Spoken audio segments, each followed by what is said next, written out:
Bienvenue sur le ring, Mjid. Merci, c'est Rachid, c'est toujours un plaisir. Plaisir partagé sur le ring, l'ODJ TV Radio. Je rappelle que vous êtes député Istiqlal et membre également du parti, donc en qualité de membre du comité central. C'est ça. 3 rounds thématiques avec vous. Premier round, 18e congrès de l'Istiqlal, prévu fin avril. Fin avril, la date n'est pas encore précisée, mais en tout cas, est-ce que ça sera la fin d'un suspense ou le début d'une nouvelle ère, avec un point d'interrogation. Deuxième round, élection du secrétaire général, le changement ou la continuité, vous nous direz également. Et enfin, troisième round, est-ce que ce 18e congrès va te donner le coup d'envoi d'un remaniement gouvernemental? Est-ce que la voie est tracée pour cela? Là, vous nous direz également ce que vous en pensez, Abdelmjid Fassiferi. Mais sur le premier round, 18e congrès de l'Istiqlal, fin d'un suspense ou le début d'une nouvelle ère?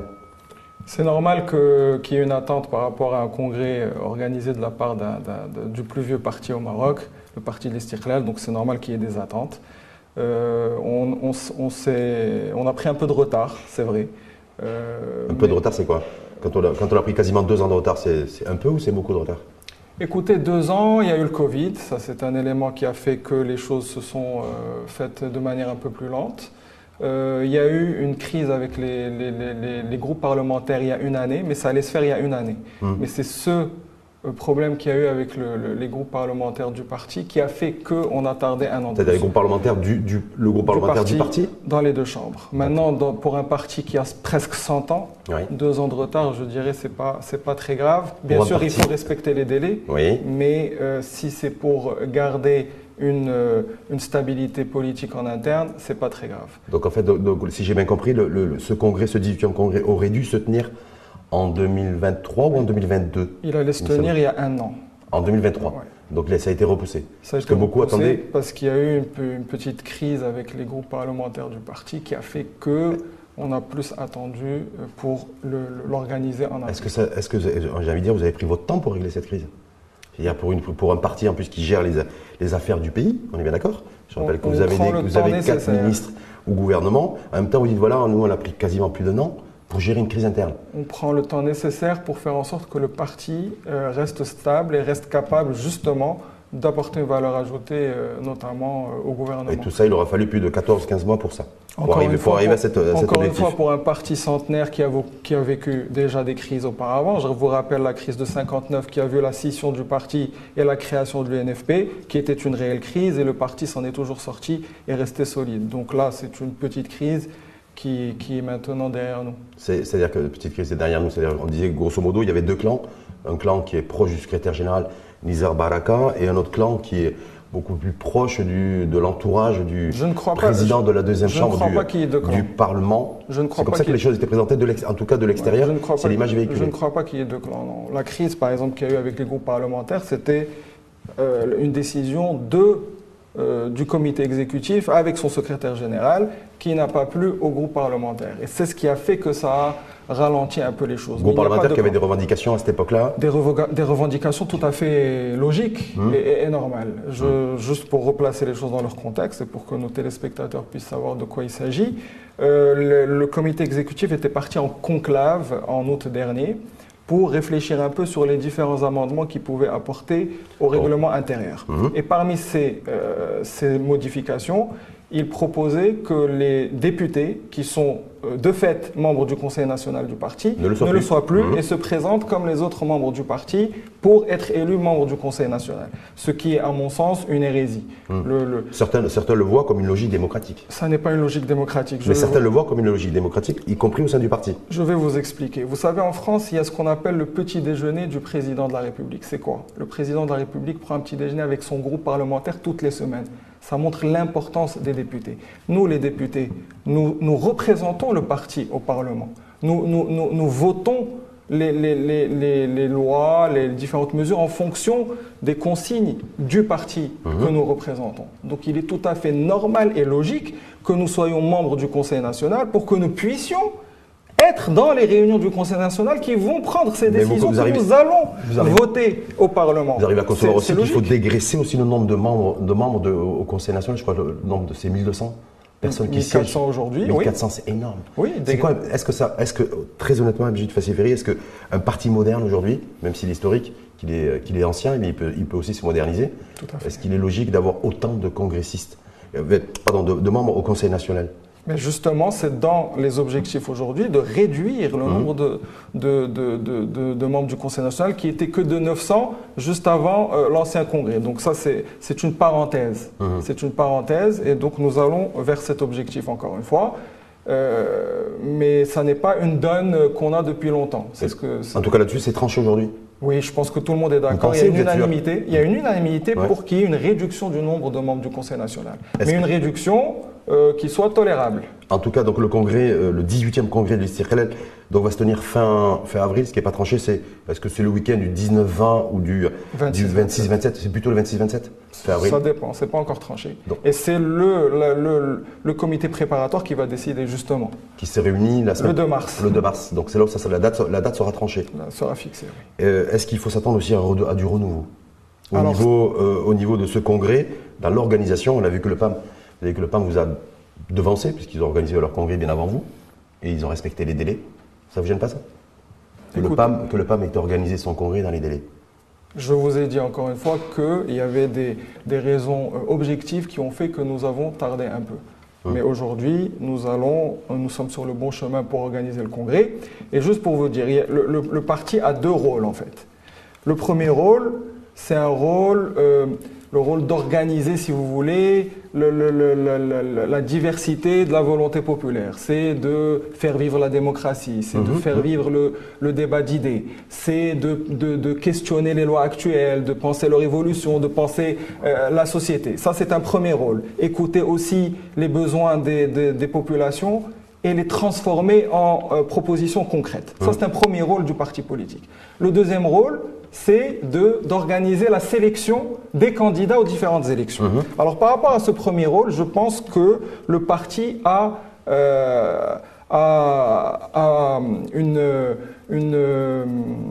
une opportunité extraordinaire aujourd'hui. Et il a un potentiel extraordinaire. Avec ce congrès? Avec ce congrès, bien sûr.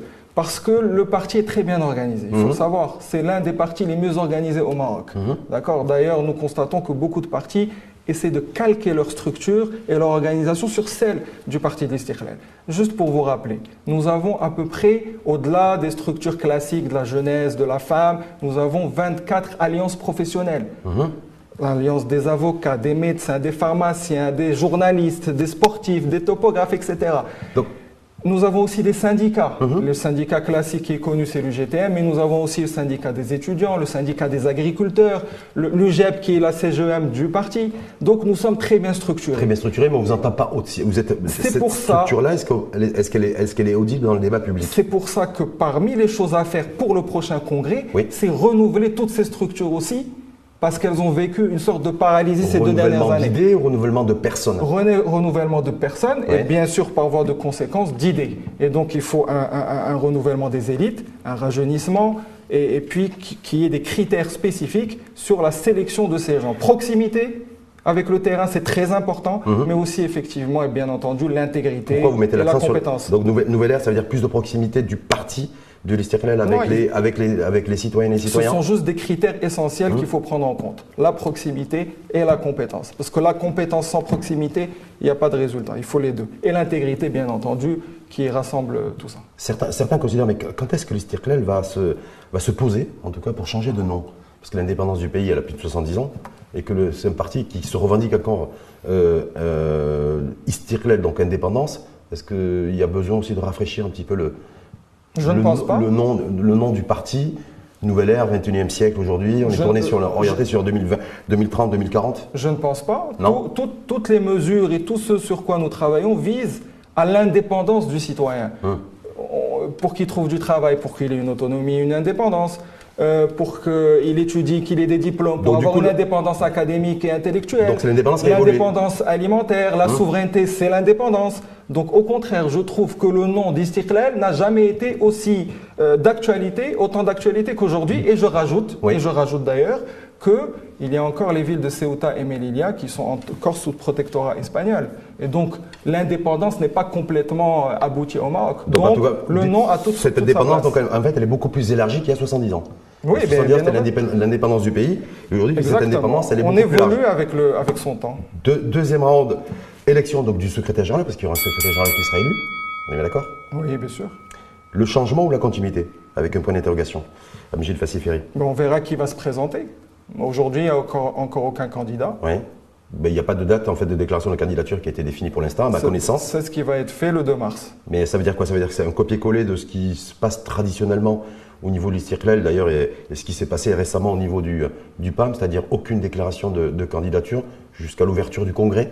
Est-ce qu'il faut s'attendre aussi à cela? Non, pas du tout. Non, je ne sais pas, je vous pose la question. Ça s'est passé ainsi au niveau du PAM? Non, il y a un délai qui est ouvert avant le Congrès où les différents candidats posent leur candidature et ça sera la même chose pour le secrétariat général et pour le comité exécutif. Mais est-ce que ça veut dire que Nizar Baraka pourrait être candidat à un deuxième mandat selon vous? Je pense qu'il le sera. Il le sera. Est-ce que selon vous aussi, à Gilles Fassiferry, il peut y avoir d'autres candidatures? Peut-être la vôtre d'ailleurs? Je ne peux pas encore, puisqu'il faut avoir un mandat de comité exécutif. Si vous aviez pu, vous seriez présenté? On en parlera dans 10 ans. On en parlera dans 10 ans. Mais en tout cas, est-ce qu'il y a des candidatures plus ou moins et des noms qui circulent? Toute personne qui a la possibilité de se porter candidate pourra le faire. Je veux dire, voilà.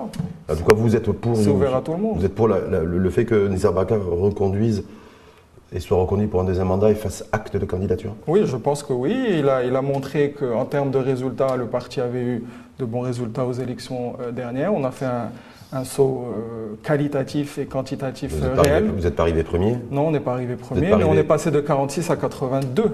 Donc c'est pratiquement le double. Mais devant vous, il y avait le PAM en 2021 et le RNI surtout. On vient de 46, donc oui. bon. Mais voilà. pour un parti, vous l'avez dit, le plus ancien, le mieux structuré, mais pour autant, vous êtes arrivé troisième aux élections législatives 2021. Oui, en tout cas, le mandat de Nizar Baraka est positif et lui permet de se représenter. Est-ce que ce qui s'est passé au niveau du PAM dernièrement, avec une gouvernance tripartite, c'est-à-dire pas la culture du Zaïm, c'est-à-dire un chef et ses acolytes autour, mais d'avoir une gouvernance très collégiale. Est-ce que ça peut être inspirant aussi du côté de l'Istiklal ou pas? Déjà, n'est pas Zaïm qui veut. On ne se décrète pas Zaïm. D'accord. L'époque des Zaïm s'est terminée il y a 50 ans. D'accord. Par exemple, dans notre parti, notre Zaïm, c'est El Fassi, mais il a été exilé au Gabon pendant 9 ans. Il est rentré, il n'a connu sa fille qu'à l'âge de 9 ans. Il a survécu à des tentatives d'assassinat. Je veux dire, on n'est pas Zaïm comme ça. C'est terminé. On peut parler de culture du chef, à la limite, oui, je peux discuter avec vous. Culture du chef. Mais ça, c'est important, parce que je retrouve le lexique que l'on a au parti, je le retrouve dans d'autres discours. La culture des Zaïm aujourd'hui, en tout cas ces dernières années, ce qu'a voulu d'ailleurs enterrer le PAM il y a 2-3 semaines, c'est la gouvernance avec un seul chef. D'accord. On est bien d'accord. Donc d'où la culture un peu du Zaïm, mais un seul chef. D'accord, mais c'était important de le souligner. Je pense que la culture classique qui est d'avoir un leader que l'on peut sanctionner à la fin, un leader qui soit responsable. Et d'ailleurs, je vais vous dire, c'est la pratique qui définit s'il y a démocratie interne ou pas. Ce n'est pas le format. D'accord. C'est la manière dont on est élu aussi, non? Non, mais vous pouvez avoir un ou une secrétaire générale, mais qui soit dictateur comme grand démocrate. Oui, de la même manière, vous pouvez avoir une direction collégiale qui ne soit pas démocrate. Je veux dire, c'est comment ils pratiquent la démocratie en interne qui fait qu'on sait si... C'est pas le format. Donc nous sommes attachés, tout ça pour dire qu'au Parti d'Istiklal, nous sommes attachés au format classique du secrétaire général. Donc vous restez classique, il n'y aura pas d'innovation. C'est pas de l'innovation, au contraire. D'ailleurs, si vous faites un benchmark, dans les plus grandes démocraties dans le monde, dans les plus grands partis politiques démocratiques, c'est un secrétaire général, c'est un leader politique. Les travaillistes et les conservateurs, les républicains, les démocrates, en France, en Espagne, en Italie, je veux dire, c'est le format classique. Donc ce qu'a validé comme gouvernance le PAM, il y a rien d'innovant. Deux, ça le. C'est pas il n'y a rien d'innovant. On attend la pratique. En tant que citoyen, c'est bien. Je respecte toutes les propositions, mais j'attends la pratique. En tant que jeune, parce que je veux dire que ce soit Saladin Abou-Rali ou Mehdi Ben Saïd, c'est deux personnes qui ont à peu près votre âge. Oui. Ça aurait été sympa d'avoir des Gilles Fassiferry aussi qui entourent Nizar Baraka, non? C'est pour ça que je parlais de renouvellement des élites. Donc si par rapport au comité exécutif, il pouvait y avoir un rajeunissement, et même dans toutes les structures, ça c'est un argument qui me parlerait. Mais ce n'est pas juste le format d'avoir 2 ou 3 ou 1 ou 4, c'est pas ça. Il faut avoir un leader qu'on puisse sanctionner à la Obligé de faciliter. Comment donc vous dites, de toute façon, les déclarations de candidature ne sont toujours pas ouvertes. Ils le seront après le 2 mars. Tout à fait. On est bien d'accord? Oui. L'élection pourrait se faire comment? Comme d'habitude? L'applaudimètre? Ah, c'est pas du tout comme ça que ça se ben, fait. je sais pas. Vous êtes resté peut-être il y a 50 ans. Ah non, je ne suis pas resté il y a 50 ans. Je ne suis pas resté il y a 50 ans. Il n'y a pas d'applaudimètre, il y a des élections. Il y a les élections. Bien sûr, que ce soit le mandat précédent, le congrès précédent, le congrès d'avant, le congrès d'avant. Donc on fait élection du secrétaire général. On comptabilise, c'est les bulletins? Bien sûr. Papier? Oui. Papier. Oui, comme quand on va voter lors des élections législatives. Pour le secrétaire général, et ensuite il y a une élection pour le comité exécutif politique. Vous n'avez pas l'intention de digitaliser, vous êtes smarté, vous? Alors ça, c'est à partir du 2 mars, justement, c'est au comité préparatoire de penser tout ça, justement. Et ça peut être une idée. Oui, ben, je sais pas. Oui. Ouais. Parce que c'est le bout de papier, en fait, pour un parti qui est en train de se moderniser, qui dirige un peu le pays. Maroc Digital Nation, non? L'État marocain utilise le bout de papier aussi pour les élections, donc je ne vois pas où est le mal. C'est efficace. C'est peut-être un parti comme le vôtre qui doit donner l'exemple, non? Sur la digitalisation. Encore faut-il débattre sur ça et voir si c'est réellement plus intéressant. On parle d'intelligence artificielle, je crois que vous avez organisé d'ailleurs en commission parlementaire un débat sur justement la place et le rôle. Créer une commission. Créer une commission, donc je ne me suis pas trompé. Non. Donc vous êtes digitalisé. Vous ne vous trompez jamais. Oh, je ne sais pas, si, non, je me trompe, je suis un être humain. C'est vrai? Je me dis, oui, c'est l'intelligence artificielle, la digitalisation, est-ce qu'elle pourrait faire son apparition pour l'élection transparente du futur secrétaire général de l'Istiqlal au lendemain de ce 18e congrès? Ça pourrait être un élément, encore une fois, c'est au comité préparatoire de décider. La direction que pourrait prendre le parti avec le nouveau secrétaire général, si l'hypothèse que Nizar Baraka soit reconduit dans ses fonctions, c'est qu'on repartirait sur 4 ans identiques aux 4 années de gouvernance qui viennent de s'écouler? Non, je pense justement qu'il faut changer ça. Mais changer quoi? Allez, de quel côté? Est-ce que c'est juste un changement d'organisation ou c'est un changement de direction et de ligne politique, sachant qu'il y a le target 2026 avec les élections qui se profilent? Le PAM, vous avez entendu comme moi, ils assument le fait qu'ils se préparent pour 2026, ils assument le fait que ce qui est prioritaire pour eux sera la moralisation de la vie publique et de mettre en place toute une charte de valeurs pour l'intégration et la validation de tous les candidats qui seront candidats à des élections. Est-ce que là-dessus, c'est... Tout parti aspire à 2026 déjà. Et donc nous, parti de l'Istiqlal, nous aspirons à être premiers à diriger le gouvernement de 2026. C'est logique, c'est légitime. Bien. Une fois qu'on a dit ça, je pense qu'à partir du prochain congrès, il faudra faire un travail sur le socle idéologique du parti. On a encore une fois notre Zaïm El-Fassi qui a eu une productivité intellectuelle et académique incroyable. Et donc je pense qu'il faudrait faire un travail sur ça pour remettre au goût du jour un certain nombre d'éléments qu'on puisse essayer de faire passer aux citoyens marocains. Donc ça, c'est un travail qu'il faudra faire. Ouais. Aussi, il faudra, je pense, qu'il y ait plus de communication avec les militants du parti. Aujourd'hui, je vais vous donner un exemple. Aujourd'hui, le comité exécutif du parti a présenté sa feuille de route sur la Moudouana à la commission. D'accord ? Malheureusement, cette feuille de route n'a pas été débattue avec les militants. Et c'est ça qui manque. Moi, j'aimerais que ça vienne d'en bas. J'aimerais que ce soit les militants dans les différentes structures qui puissent débattre de sujets spécifiques, de grands dossiers, pour qu'ensuite, il y ait une validation au niveau du Conseil national pour que tout le monde s'identifie aux propositions que peut avoir le parti. Sur la probité et sur la transparence et sur le fait qu'aujourd'hui, les citoyennes et les citoyens marocains, qu'ils soient sympathisants ou pas de l'Istiqlal d'ailleurs, attendent aujourd'hui d'avoir des élus qui soient honnêtes. La probité. Oui. On a vu que vous avez entendu comme moi, que ce soit Fatima Zahra Mansouri ou Mehdi Ben Saïd, donc c'est-à-dire la gouvernance collégiale du PAM, insistait beaucoup là-dessus. C'est vrai qu'il y avait des airs de l'affaire d'Escobar du désert, donc avec des élus de ce parti directement impliqués et concernés. Mais est-ce que Brigitte Fassi-Ferry, vous considérez que le parti doit mettre aussi le curseur là-dessus? C'est un élément majeur et comme je vous ai dit tout à l'heure, c'est le deuxième rôle d'un parti politique. C'est d'organiser la sélection des candidats aux différentes élections. Et donc il faut mettre des critères très spécifique et c'est l'intégrité, c'est la compétence, l'honnêteté, la compétence et la proximité. Donc l'intégrité, je l'ai mis comme élément. Je pense que c'est un élément majeur et c'est aussi un élément qui fait que les citoyens et les jeunes aussi font confiance ou pas aux partis politiques et donc peuvent regagner la confiance ou pas. Parce que le parti CRL, comme beaucoup d'autres partis, a des élus qui ont été pris en grippe est sous les radars de la justice, on est bien d'accord. Oui, et la Cour des comptes. Oui, tout à fait. Donc il y a aussi, vous attendez-vous à ce qu'il y ait un... Il faut. Et moi, en tant que député, j'appelle à ce qu'il y ait un sursaut à ce niveau-là. C'est essentiel. Sursaut citoyen? Non, un sursaut aux dirigeants du parti. Dirigeants du parti. Troisième round. Beaucoup considèrent, à tort ou à raison, mais là vous nous direz aussi votre point de vue à M. Fassifiri, que le remaniement ministériel redevient d'actualité, même si on en parle depuis plus de 2 ans, compte tenu que le PAM a tenu son congrès, et compte tenu que le Istiqlal va tenir son congrès fin avril, que du coup c'est la voie tracée, en tout cas dégagée, pour la mise en route d'un remaniement gouvernemental et ministériel. Qu'est-ce que vous en pensez, vous? Moi, je pense que si le remaniement va avoir lieu, il va avoir lieu. De toute façon, je pense que la majorité et la coalition gouvernementale va rester identique, ne va pas changer. Donc, qu'est-ce qui ne va pas changer? Les équilibres, distribution des portefeuilles ministériels? Non, je pense que les 3 partis vont rester au gouvernement. Ouais. Donc, que le remaniement ait lieu en avril, en juin ou en septembre n'a pas vraiment de lien avec la tenue du congrès. Il peut y avoir effectivement 6 remaniements, il y a. Mais est-ce que vous considérez dans un premier temps que, effectivement, à partir du moment où le Istiqlal aura organisé son congrès, que ce sera peut-être beaucoup plus simple, en tout cas, d'engager un remaniement gouvernemental? Moi, je pense qu'aujourd'hui, il est temps d'opérer un remaniement. C'est normal, ça fait 2 ans et demi, on est arrivé à la mi-mandat. Il y a les secrétaires d'État qui attendent peut-être d'être nommés également pour ramener du souffle à ce gouvernement. Donc oui, je pense qu'il est temps. Après, bon, vous savez comment ça se passe. Ça se décide au niveau du Premier ministre et de Sa Majesté.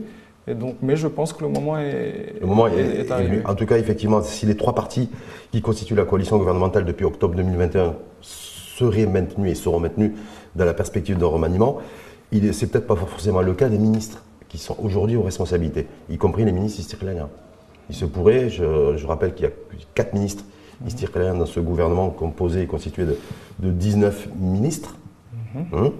Il se pourrait que ce soit plus eux, par contre, certains d'entre eux pourraient ne pas être conduits. Est-ce que cette...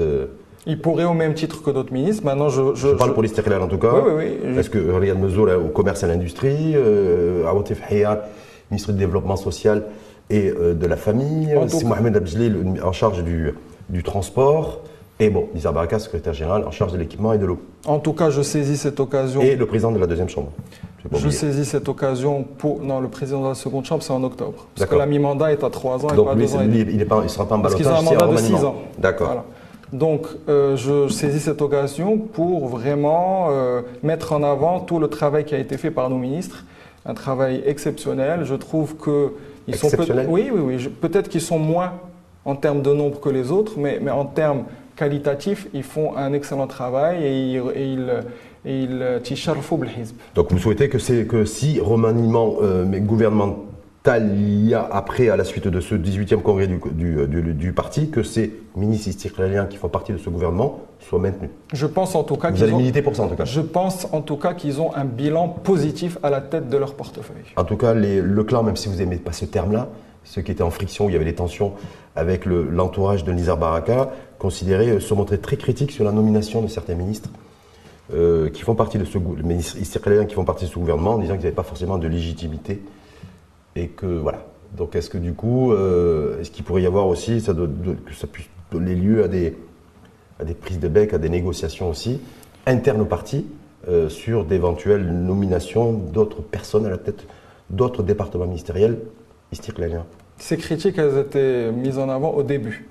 Après, ça s'est arrangé puisque justement les ministres ont fait un bon travail, donc les militants ont vu qu'il y avait du répondant, notamment les députés qui étaient... voilà, ils ont bien travaillé avec les ministres actuels. Maintenant, je pense que c'est la nature humaine. Voilà, il y a des ambitions personnelles qui sont justifiées d'ailleurs.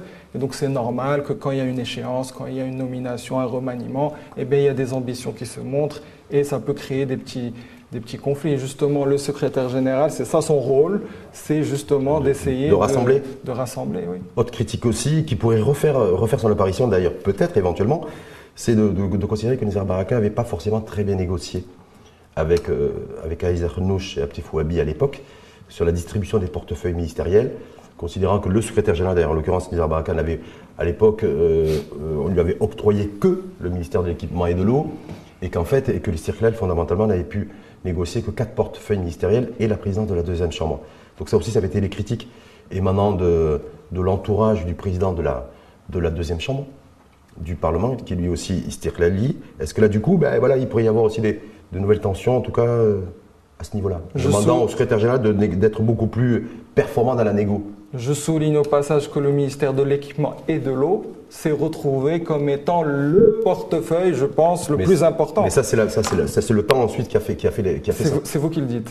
Oui, parce que je ne sais pas. C'est les vous critiques, qui le dites. moi, je ne fais que reprendre les critiques internes du parti. Mais qui vous dit que qui critiquait le fait que le secrétaire général de l'Istiqlal, le parti qui est arrivé 3e aux élections, n'avait pu, le secrétaire général lui-même, on lui avait octroyé que le département de l'équipement et de l'eau à cette époque-là. Mais qui vous dit que le portefeuille de l'équipement et de l'eau n'a pas été choisi en sachant que ça allait être le dossier majeur? Vous savez que en train de dire le stress hydrique, c'est un sujet qui est là depuis 10-15 ans. Vous l'avez évoqué même avec M. Benhima et qui vous a raconté une histoire dans les années 80. Donc voilà. Donc ça veut dire que c'était prémonitoire, c'est-à-dire que la nomination de Nizar Baraka en octobre 2021 à la tête du département de l'eau et de l'équipement? Tout ce que je vous dis, c'est que ça a été fait peut-être en connaissance de cause. Si Romani Maya, ça sera ma dernière question, est-ce que vous souhaiteriez qu'il y ait plus de portefeuilles ministériels attribués à l'Istiqlal et un rééquilibrage entre RNI, PAM et Istiqlal? Je pense que oui, même si la présidence d'une chambre équivaut à 2 portefeuilles ministériels. Donc c'est dans cette logique que ça a été fait. Donc au final, c'est comme si on avait eu 6 portefeuilles. C'est pour ça que ça a été fait comme ça. Maintenant, je pense que le parti de l'Istiqlal aurait intérêt à peut-être avoir 1 ou 2 portefeuilles de plus et avec des secrétaires d'État aussi. Merci à vous, c'est Abdelmajid El Fassifiri. Donc vous, secrétaire général du parti de l'Istiqlal dans 10 ans. 10 ans, on est en 2024, donc ça veut dire 2034. Vous savez, moi en politique, j'ai appris à aller étape par étape. D'accord. Donc je suis député aujourd'hui. Ouais. Et vous êtes bien comme député? C'est vous qui pouvez le dire. Non, je ne sais pas, non. Mais bien sur un ring en tout cas. Ouais, très très bien. Merci à vous en tout cas. Merci. Au plaisir.